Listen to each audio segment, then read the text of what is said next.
வணக்கம் நண்பர்களே, நான் உங்கள் மைக் மோகன். ஒரு திடீர் ட்விஸ்ட் ஏற்பட்டிருக்கு. அப்படியே இந்தியா பக்கம் சாஞ்சிருக்காங்க மாலத்தீவு. இதை யாருமே எதிர்பார்க்கல அப்படின்னு தான் நம்ம சொல்லணும். சூப்பர் செய்தி நண்பர்களே, அதனால தொடர்ந்து பாருங்க. அதே போல பாத்தீங்க அப்படின்னா இந்தியாவோட கை கொடுத்திருக்காங்க ரஷ்யா. அதே போல பாத்தீங்க அப்படின்னா போர் தொடுக்கிறதுக்கு எல்லா ஏற்பாடுகளும் தயார் அப்படின்னு சீன ராணுவம் இப்ப மிரட்டிட்டு இருக்காங்க. உலக நாடுகளே அலற விட்டுருக்காங்க சீனா. இதன் பின்னணியில் இருக்கும் காரணங்களை நம்ம இந்த வீடியோல தெரிஞ்சுக்கலாம். அதுக்கு முன்னாடி நம்முடைய சேனலை சப்ஸ்கிரைப் பண்ணாம பாக்குறீங்கன்னா மறக்காம சப்ஸ்கிரைப் பண்ணிட்டு பாருங்க. புதுசாக நம்முடைய வீடியோ பார்த்துட்டு இருக்கீங்கனாலும் சப்ஸ்கிரைப் பண்ணிட்டு பாருங்க. அதே போல நம்முடைய ஃபேஸ்புக் பேஜையும் தவறாம ஃபாலோ பண்ணிக்கோங்க. இந்தியாவில் அதிகம் பயன்படுத்தப்படும் ரூபே கார்டுகளை மாலத்தீவு ஏற்றுக்கொள்ள உள்ளதாக அறிவிச்சிருக்காங்க. இது இரண்டு நாடுகளுக்கும் இடையிலான உறவுல முக்கிய மைல்கல்லாக அமையும் அப்படிங்கிறதுல சந்தேகமே இல்லை. இந்தியாவுக்கும் மாலத்தீவுக்கும் இடையே கடந்த சில காலமாக மோசமான உறவு நீடிச்சிட்டு வந்துச்சு. இது எல்லாத்துக்கும் நமக்கு தெரியும். மாலத்தீவு அதிபர் முய்சுடைய போக்கு தான் இதுக்கு காரணமாக இருந்துச்சு. இதற்கு பதிலடியாக மாலத்தீவை இந்திய சுற்றுலா பயணிகள் புறக்கணிச்சதுனால அந்த நாட்டு அரசுக்கு அது மிகப்பெரிய இழப்பாக மாறுச்சு. இதனை அடுத்து மாலத்தீவு தன்னுடைய டோனை மாற்றினாங்க.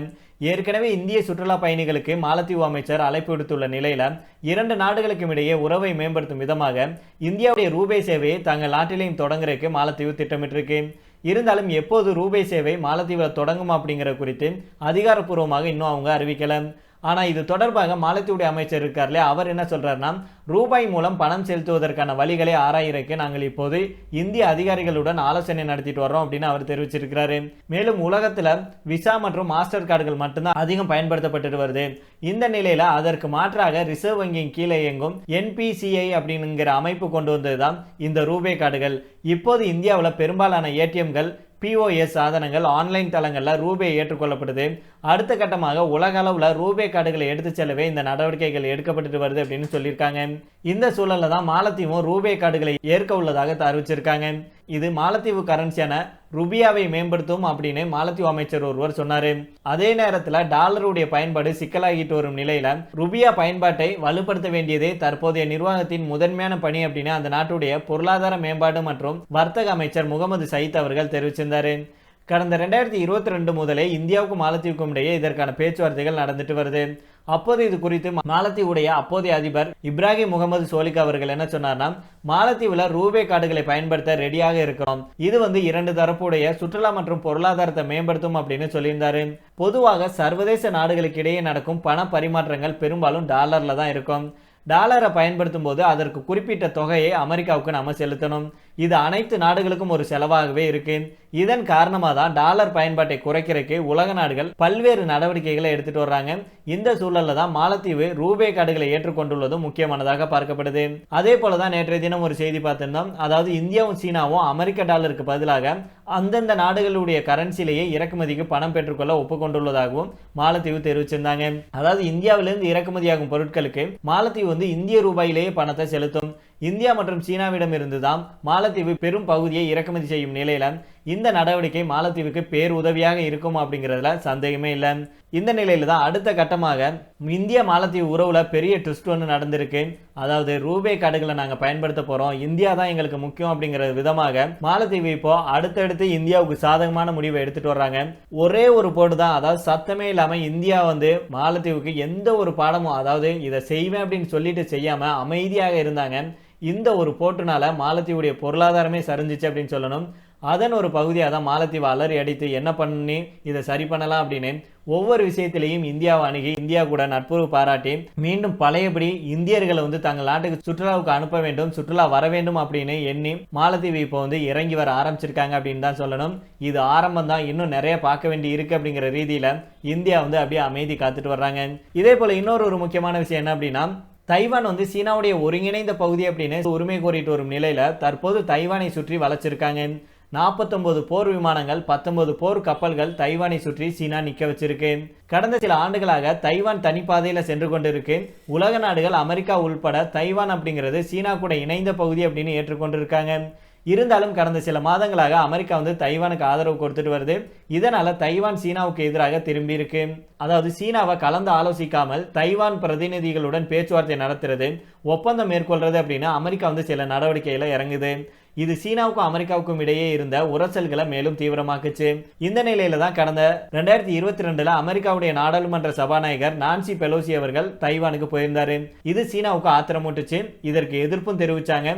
மேலும் தைவானை ஒட்டி இருக்கிற கடற்பரப்புல போர் பயிற்சியை மேற்கொண்டாங்க சீனா. அப்போது தொடங்கி தற்போது வரைக்கும் அமெரிக்காவுடைய முக்கிய பிரதிநிதிகள் தைவானுக்கு செல்வதும் சீனா போர் பயிற்சியை மேற்கொள்வதும் வாடிக்கையாயிருச்சு.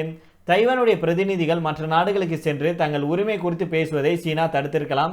ஆனால் அமெரிக்காவுடைய பிரதிநிதிகள் தைவானுக்கு செல்வதை தடுப்பதன் மூலம் தைவானை சீனாவால தனிமைப்படுத்திவிட முடியாது அப்படின்னு அமெரிக்கா பகிரங்கமாக சொல்லியிருக்காங்க. இந்த நிலையில தான் தைவானை சீனா தற்போது சுற்றி வளைச்சிருக்காங்க. இன்னைக்கு காலையில் 6 மணி நிலவரப்படி பார்த்தோம் அப்படின்னா சுகோய் 30, J-16 மற்றும் KJ-500 உள்பட மொத்தம் 49 சீனாவுடைய ராணுவ போர் விமானங்கள் தைவானை சுற்றி நிலைநிறுத்தப்பட்டிருக்கு. அதே போல 19 போர் கப்பல்களும் தைவானை சுற்றி நிலைநிறுத்தப்பட்டிருக்கு. இது தவிர 7 சீன கடலோர காவல்படை கப்பல்களும் தைவானை சுற்றி நிக்குது. இது குறித்து கூறிய தைவானுடைய பாதுகாப்புத்துறை அமைச்சர் என்ன சொல்றாங்கன்னா, நாங்க நிலைமையை உன்னிப்பாக கவனிச்சுட்டு வர்றோம். தைவானுடைய பாதுகாப்புக்காக அனைத்து நடவடிக்கையும் மேற்கொள்ளப்படும் அப்படின்னு தெரிவிச்சிருக்காங்க. சீனாவுடைய இந்த எதிர்ப்பு மற்ற நாடுகள் தைவான் கூட ராஜதந்திர உறவை மேம்படுத்துறதுக்கு முன்னாடி இது பல முறை சிந்திக்க வைக்கும். ஏன் அப்படின்னா அனைத்து நாடுகளுக்கும் அமெரிக்காவை போல சீனாவுடைய ராணுவ பலத்தை எதிர்கொள்ளும் திறன் இருக்காது. சீனாவுடனான வர்த்தகம் மிக முக்கியம் அப்படிங்கிறதுனால ஐரோப்பா நிச்சயம் இந்த விவகாரத்தில் தலையிடாது. 2 வல்லரசு நாடுகளுக்கு இடையிலான மோதலின் நடுவே சிக்கிக்கொண்டால் என்ன நடக்கும் அப்படிங்கிறது நல்லாவே தெரியும்.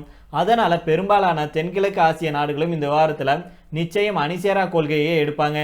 இதெல்லாம் மனசுல வச்சுக்கிட்டு தான் அமெரிக்கா உள்ள வந்தாங்கன்னா கண்டிப்பாக நாங்கள் அவங்களுக்கு பாடம் போட்டுவோம். எங்களுடைய உள்நாட்டு விவகாரங்கள்ல, அதாவது தைவான் விவகாரங்கள்ல அமெரிக்கா தலையிடக்கூடாது. மீண்டும் மீண்டும் தைவானுக்கு உதவி செய்கிறேன், தைவானுக்கு வந்துட்டு போறது, இதை செய்யறது அதை செய்யறேன்னு பண்ணாங்கன்னா கண்டிப்பாக அதற்கான பதிலடியை நாங்கள் கொடுப்போம் அப்படின்னு சீனா சொல்லியிருக்காங்க. இது உண்மையிலேயே உலக நாடுகளிடையே மிகப்பெரிய ஒரு அச்சத்தை ஏற்படுத்தியிருக்கு அப்படின்னே தான் நம்ம சொல்லணும். உலக நாடுகளே அலற விட்டுட்டு வர்றாங்க. சீனா ஏற்கனவே ரஷ்யா உக்ரைன் பிரச்சனை, இஸ்ரேல் ஈரான், இஸ்ரேல் பாலஸ்தீன பிரச்சனை அப்படின்னு பல பிரச்சனை உலக நாடுகளிடையே நடந்துட்டு இருக்கு. இதனால நம்ம பொருளாதார ரீதியாக மிகப்பெரிய அடி வாங்கிட்டு இருக்கிறோம். பல பொருட்களுடைய விலைவாசியும் ஏறிட்டே போகுது. இதனால இந்தியா மட்டுமல்ல பல நாடுகளும் சிக்கி தவிச்சிட்டு இருக்காங்க. இப்படி இருக்கும்போது சீனாவுக்கும் தைவானுக்கும் இடையே ஏதாவது போர் நடந்தாலோ இல்ல பிரச்சனை நடந்தாலோ இங்கே எல்லாத்துக்குமே ஒரு மிகப்பெரிய பாதிப்பு ஏற்படும் அப்படிங்கிறதா நம்முடைய கருத்தாக இருக்கு. அதனால சீனா ஏதாவது போர் பேச்சை செய்யறேன் அப்படி இப்படின்னு தைவானை மிரட்டுறதுக்காக ஏதாவது பண்றாங்கன்னா அதற்கு பதிலாக அமெரிக்கா நான் இருக்கிறேன் அப்படின்னு தைவானை தூண்டி விடாம அமைதியா போயிட்டானா எந்த ஒரு பிரச்சனையும் இருக்காது. இல்லை அப்படின்னா பதிலுக்கு நாங்களே ஏதாவது செய்வோம்னு சொல்லி தைவானை தூண்டி விட்டாங்கன்னா கண்டிப்பாக பிரச்சனை பெரிய அளவில் வெடிக்கும் அப்படிங்கிறதுக்கு எந்த மாற்று கருத்துமே இருக்க முடியாது. அதனால பொறுத்திருந்து பார்ப்போம் நண்பர்களே. நீங்க என்ன நினைக்கிறீங்க அப்படிங்கிறத கேள்வியில கமெண்ட் பாக்ஸ்ல சொல்லுங்க. இதே போல இன்னொரு முக்கியமான விஷயம் என்னன்னா, அதாவது இந்திய ரஷ்ய மத்தியிலான நட்புறவு நாளுக்கு நாள் மேம்பட்டு வரும் வேளையில கச்சா எண்ணெய் தாண்டி அணுசக்தியில மிகப்பெரிய திட்டத்தை செயல்படுத்த 2 நாடுகளும் பேச்சுவார்த்தை நடத்திட்டு வர்றாங்க. இந்தியாவுடைய வளர்ச்சியின் வேகத்திற்கும் உலக நாடுகளுடன் போட்டி போடவும் அணுசக்தி கட்டாயம் அவசியம். இந்த நிலையில தான் இந்திய அணுசக்தி ஆணையத்தின் தலைவர் அஜித் குமார் அவர்களுடைய ரஷ்ய பயணமும் ரஷ்ய அரசுடைய அணுசக்தி நிறுவனமான ரோஸ்டாம் தலைவருடனான சந்திப்பும் மிகவும் முக்கியமானதாக விளங்குது. ரஷ்ய அரசுடைய அணுசக்தி நிறுவனமான ரோசாட்டாமின் தலைவர் அலெக்சி லிகாசேவ் இந்தியாவை முக்கிய பங்குதாரர் அப்படின்னு நேற்றைய தினம் சொல்லியிருந்தாரு. மேலும் அவர் என்ன சொன்னார்னா, இந்தியாவுக்கு இந்த கோடை காலத்துல அடுத்த தலைமுறை அணுசக்தி எரிபொருள் கிடைக்கும் அப்படின்னு அறிவிச்சாரு. மேலும் சைபீரியாவுடைய டாம்ஸ்க் பகுதியில் ரஷ்ய அணுசக்தி தலைவர் லிகாசேவ் அவர்கள் இந்திய அணுசக்தி ஆணையத்தின் தலைவர் அஜித் குமார் மோகந்தி அவரை வரவேற்றிருக்கிறாரு. அதே போல அணுசக்தி வரலாற்றிலேயே மிகவும் பாதுகாப்பான அணு உலை கருவியை கொண்டிருக்கும் 4ஆம் தலைமுறை தளத்தை அஜித் குமார் மோகண்டிக்கு சுற்றி காண்பிக்கப்பட்டிருக்கு. இதைத் தொடர்ந்து செய்தியாளர்களிடம் பேசும்போது ரோஸ்டாம் நிறுவனத்தின் தலைவர் லிகாசேவ் அவர்கள் அணுசக்தி துறையில இந்தியா நம்முடைய நாட்டின் ஒரு முக்கிய பங்குதாரர் அப்படின்னு பாராட்டினாரு. இதுக்கு முன்னதாக நேற்றைய தினம் டாம்ஸ்க் பகுதியில் இருக்கும் செவர்ஸ்க் நகர்ல மோஹாண்டி மற்றும் ரோசாடமியுடைய தலைவர் ஆகியோர் சந்திப்பு நடத்தினாங்க. ரஷ்யா மற்றும் இந்திய அணுசக்தி துறை தலைவர்கள் டாம்ஸ்க் பகுதியில் இருக்கும் செவர்ஸ் நகர்ல கட்டப்பட்டு வரும் பைலட் டெமான்ஸ்ட்ரேஷன் எனர்ஜி காம்ப்ளெக்ஸ் தளத்தை பார்வையிட்டாங்க. இந்த காம்ப்ளெக்ஸ் ஆங்கிலத்துல பிரேக் த்ரூ அப்படிங்கிற ஒரு முக்கியமான திட்டத்தின் ஒரு பகுதியாகும். இந்த ரஷ்ய மற்றும் இந்திய அணுசக்தி துறை தலைவர்கள் பயணத்திலையும் சந்திப்பிலையும் அணுசக்தி துறையில ரஷ்ய இந்திய ஒத்துழைப்பின் எதிர்கால பகுதிகள் குறித்து முழுமையான கலந்துரையாடல் நடைபெற்றிருக்கு. மேலும் ரஷ்ய அரசு அணுசக்தி நிறுவனமான ரோசடாமியுடைய தலைவர் சொல்றது போலவே அடுத்த தலைமுறை அணுசக்தி எரிபொருள் கிடைக்கும் பட்சத்துல நாட்டில் இந்தியாவின் அணுசக்தி மின்சார உற்பத்தி அளவு அதிகரிக்க வாய்ப்பு இருக்கு.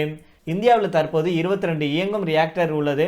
இதன் மூலம் 6780 மெகாவாட் மின்சாரம் தயாரிக்கப்படுது. இதுல 18 ரியாக்டர்கள் வந்து பிரஷரைஸ்டு ஹெவி வாட்டர் ரியாக்டர் மற்றும் 4 ரியாக்டர்கள் வந்து லைட் வாட்டர் ரியாக்டர் அப்படின்னு சொல்லப்படுது. இந்தியாவுடைய மொத்த மின்சார உற்பத்தியில அணுசக்தி மின்சார உற்பத்தி 5வது இடத்துல இருக்கு. மொத்த உற்பத்தியில வெறும் 3% மட்டும்தான் இதன் மூலம் தயாரிக்கப்படுது. இந்த நிலையில தான் நாங்க உங்களுக்கு இருக்கிறோம், நாங்க உங்களுக்கு உதவுறோம் அப்படின்னு ரஷ்யா இந்தியாவுக்கு உதவி செய்யறாங்க. இப்போ இதோட நம்ம இந்த வீடியோ முடித்துக் கொள்ளலாம். இதை பற்றி உங்களுடைய கருத்துக்களையும் கீழே உள்ள கமெண்ட் பாக்ஸ்ல சொல்லுங்க. மீண்டும் நாளை வேறொரு செய்திகளுடன் உங்களை சந்திக்கிறேன். நன்றி, வணக்கம்.